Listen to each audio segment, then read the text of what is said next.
இன்றைக்கி ஃப்ரைடே மகா சிவராத்திரி. காலையில் வாசலுக்கு சாணி போட்டு கோலம் போட்டாச்சு.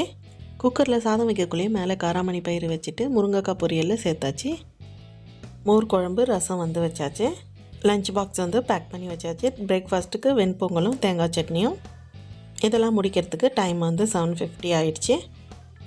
அதுக்கப்புறம் மாடி தோட்டத்துக்கு போயிட்டு செடிக்கெலாம் வந்து தண்ணி விட்டுட்டு பூவெல்லாம் வந்து பறிச்சாச்சு. இன்றைக்கி பாரிஜாதம் பூ வந்து பூத்து இருந்தது. அதுக்கப்புறம் காலையில் ஃப்ரைடே பூஜை வந்து முடிச்சாச்சு. ஈவினிங் சிவராத்திரி பூஜைக்காக சக்கரவள்ளி கிழங்கும் கருப்பு கொண்டக்கடலை சுண்டலும் செஞ்சுருக்கேன்.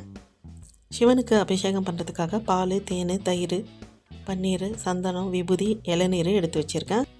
அர்ச்சனைக்கு பூவும் திருப்பத்திரி இலையும் வில்வமும் எடுத்து வச்சுருக்கேன்.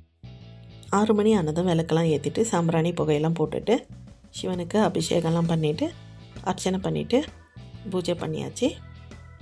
சிவராத்திரி பூஜை முடிஞ்சுது.